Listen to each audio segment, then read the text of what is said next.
ধর্মনগর উপনির্বাচনকে ঘিরে ঘরে বসেই ভোটদান পর্ব শুরু।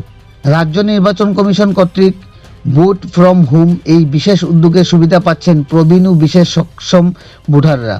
রাজ্য নির্বাচন কমিশনের নীতি নির্দেশিকা মোতাবেক মঙ্গলবার 31শে মার্চ থেকে এই ধরনের অভিনব উদ্যোগের মাধ্যমে 85 বয়সোর্ধ্ব প্রবীণ ও শারীরিকভাবে অক্ষম ভোটাররা বাড়িতে বসেই ভোটদান পর্বে অংশগ্রহণের সুযোগ পাচ্ছে।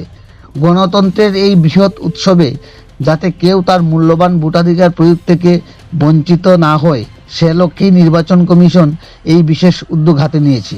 প্রশাসন সূত্রে জানা গেছে, ধর্মনগর বিধানসভা ক্ষেত্রে মোট 116 জন 85 বয়সোর্ধ্ব ভোটার এবং 69 জন বিশেষভাবে সক্ষম ভোটার এই সুবিধার আওতায় রয়েছেন। সব মিলিয়ে 185 জন ভোটারের ভোট এই প্রক্রিয়ার মাধ্যমে গ্রহণ করা হবে। মঙ্গলবার সকাল থেকেই নির্বাচন দপ্তরের প্রশিক্ষিত কর্মীরা কড়া নিরাপত্তা বলয়ের মধ্য দিয়ে ব্যালট বক্স নিয়ে নির্দিষ্ট ভোটারদের বাড়ি বাড়ি গিয়ে ভোট গ্রহণ পর্ব শুরু করেন। প্রতিটি ক্ষেত্রে সম্পূর্ণ গোপনীয়তা বজায় রেখে ভোট গ্রহণ করা হচ্ছে, যাতে ভোটারদের ব্যক্তিগত পছন্দ সুরক্ষিত থাকে। পাশাপাশি পুরো ভোট গ্রহণ প্রক্রিয়াটি ভিডিওগ্রাফির মাধ্যমে নিবন্ধিত করা হচ্ছে এবং রাজনৈতিক দলের অনুমোদিত প্রতিনিধিদের উপস্থিতিতেই ভোট গ্রহণ পর্ব সম্পন্ন হচ্ছে, যাতে স্বচ্ছতা বজায় থাকে। প্রশাসনের পক্ষ থেকে জানানো হয়েছে, আগামী 3 দিনের মধ্যে এই বিশেষ ভোট গ্রহণ প্রক্রিয়া সম্পন্ন করার লক্ষ্য নেওয়া হয়েছে।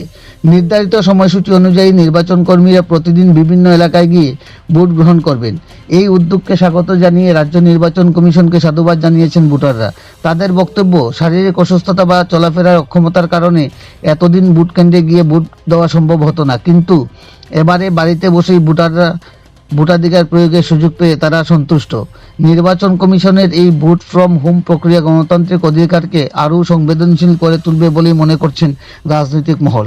ধর্মনগর থেকে নিজস্ব প্রতিনিধি report, Shyamali Tripura. Election commission of ইন্ডিয়ার তরফ থেকে যে পদক্ষেপ নেওয়া হয় সেটা হচ্ছে 85+ যারা ভোটার আছেন এবং যারা শারীরিকভাবে বিশেষভাবে সক্ষম যারা ভোটার আছেন, ওনাদের ভোট বাড়ি বাড়ি গিয়ে নেওয়ার প্রক্রিয়া। তো এই প্রক্রিয়াটাই 56 অ্যাসেম্বলি কনস্টিটিউয়েন্সির যে বাই ইলেকশন চলছে সেই প্রক্রিয়াটা এখানেও আমরা সম্পন্ন করছি। তো আমি doctor Prasun Dutta, sector officer, sector number 5। তো আমার যে 7টা পুলিং স্টেশন, সেই পুলিং স্টেশনের অন্তর্গত ভোটার পিডাব্লিউডি এবং যদি 85+ হয় সর্বসাকুল্যে আমার ভোটার হচ্ছেন 27 জন। তো এখন পর্যন্ত আমরা 56/20 যে পুলিং স্টেশন সেটার 14 জনের ভোট নেওয়া প্রক্রিয়া সম্পন্ন হয়েছে এবং যেটা 56/29 পুলিং স্টেশন সেটার অন্তর্গত 5 জন ভোটার আছেন বিশেষভাবে সক্ষম এবং 85+ মিলিয়ে।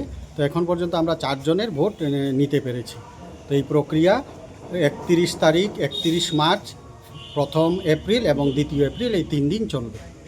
এবং আমাদের যে ভোটাররা আছেন তারা এই বাড়ি বাড়ি ভোট গ্রহণ প্রক্রিয়ার যে আমাদের ইলেকশন কমিশন অফ ইন্ডিয়ার যে পদক্ষেপ সেটার ভূয়সী প্রশংসা করছেন।